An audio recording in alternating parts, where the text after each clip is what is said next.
Okay, so we're diving into something a little different today, huh? Yeah, a bit of a departure. It is, we've been doing a lot of history and politics and current events, and I think it's time for us to, take a little break from reality. Yeah, step into a fictional world for a change. Exactly. And you guys have sent us something really interesting, this collection of excerpts from a noir-esque mystery called The Coffin Corner.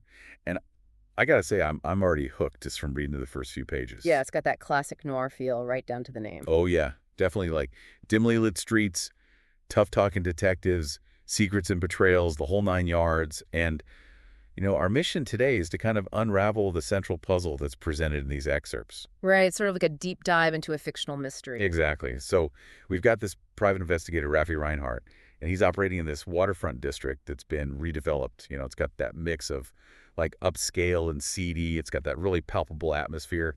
And then into his life walks this dame, this captivating blonde named Virginia Collins, and she's got a problem. The classic missing husband case. Right. You can practically feel the fog rolling in off the water, can't you? Oh, absolutely. The author does a fantastic job of setting the scene right from the start. Yeah, and what I love is that we get to experience that initial encounter with Virginia through the eyes of Charlie Coffin, who is Raffy's associate.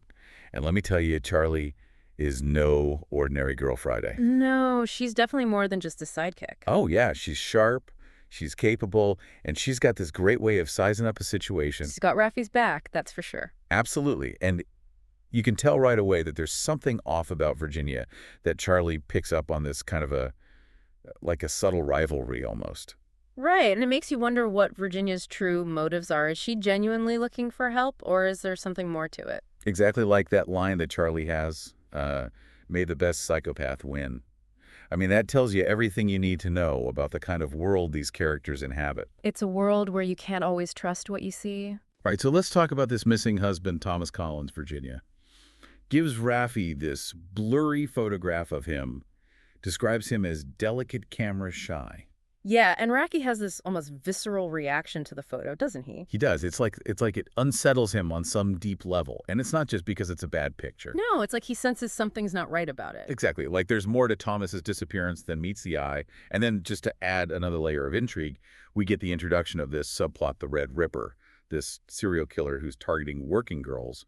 And at first glance, it seems completely unrelated to Virginia's case. Right. But it definitely adds to the overall sense of danger and unease in the story. Oh, yeah. And Raffy even makes this kind of offhand comment to Charlie about her auburn hair, saying something like, you better watch out. Yeah, which is interesting because Charlie assumes the Ripper only targets working girls. Right. But it's like the author is subtly connecting Charlie to the danger, even if she doesn't see it herself. And it makes you wonder if those two storylines might eventually converge somehow. Totally. And then just when you think you're starting to get a handle on things, we get this bizarre encounter with Professor Adamson, this college professor who approaches Charlie wanting to hire Raffy or even Charlie herself to investigate the murder of Ethel Mackenzie, one of the Ripper's victims. Right. And his whole thing is that Ethel was a figure model for his erotic art, which is a whole other conversation. Oh, yeah. Adamson is definitely one of the more colorful characters in this story. And it makes you question his motives, too, right? Absolutely. Like, is he genuinely interested in finding out who killed Ethel, or is he trying to cover something up? Yeah, it's like everyone in this story has a secret. Oh, yeah. And that's what makes it so compelling. So back to Raffy's investigation. Initially, he's hitting dead ends trying to track down this Thomas Collins guy. But then he gets this crucial piece of information from Teddy the bartender at the Dystopia. This kind of dive bar that Raffy frequents.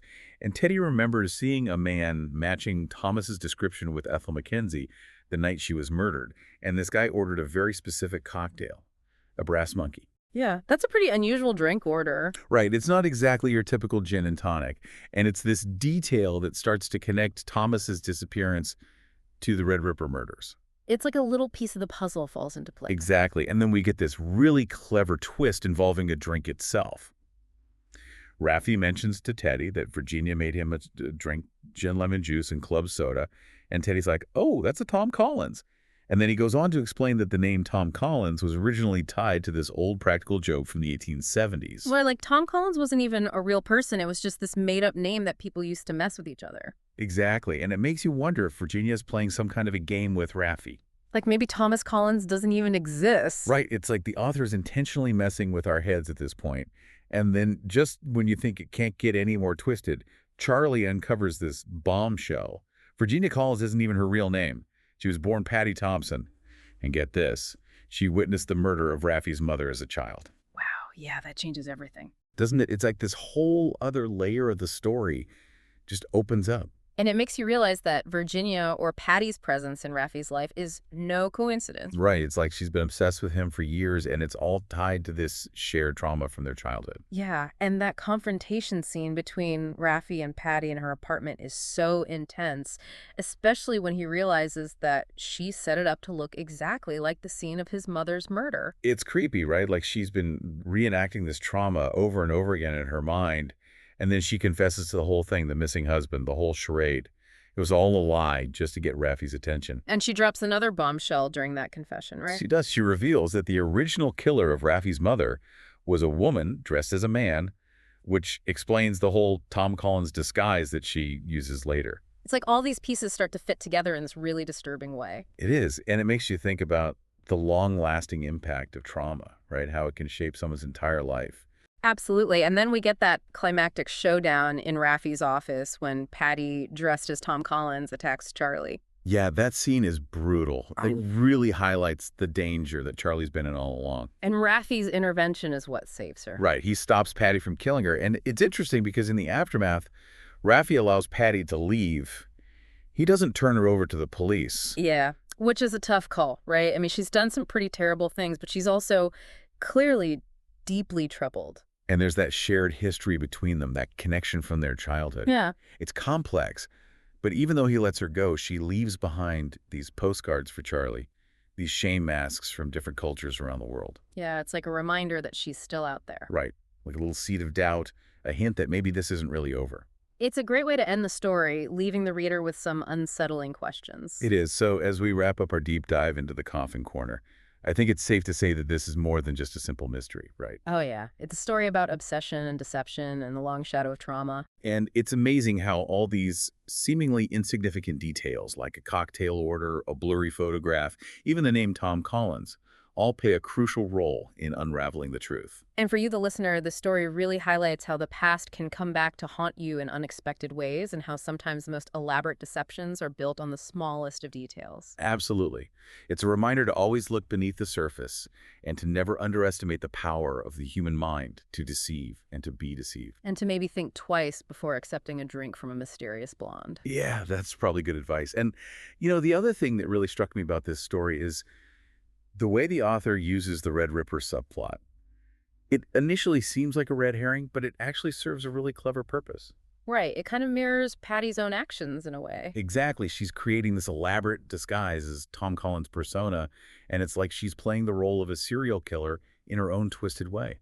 It's like she's trying to rewrite her own past, maybe even trying to control the narrative of Raffy's life. Yeah, and it's interesting because even though the immediate threat from Patty is neutralized at the end of the story, the author leaves us with these lingering questions like, will she really stay away? What was her connection to Ethel Mackenzie? And what about those shame masks, those postcards she sent to Charlie? It's like she's still trying to exert some kind of influence over them, even from afar. It definitely leaves you with a sense of unease, like the story isn't quite over yet. Right, and it makes you wonder about the nature of obsession, how it can consume someone's entire life. And how sometimes even when you think you've escaped the past, it can still find a way to creep back in. So for all of you deck divers out there, I think this story is a great reminder that sometimes the most compelling mysteries are the ones that lie hidden in plain sight, the ones that are disguised as something else entirely. And that the truth can be a lot more complicated and a lot more dangerous than you might initially think. So keep your eyes open, keep asking questions, and maybe, just maybe, you'll uncover the secrets that are lurking right under your nose. And don't forget to double-check your drink orders. Especially if you're hanging out with a mysterious blonde. Or a college professor who collects erotic art. Yeah, those are definitely red flags. Until next time, keep diving. And keep those theories coming. We'll see you in the next deep dive. So long. Bye.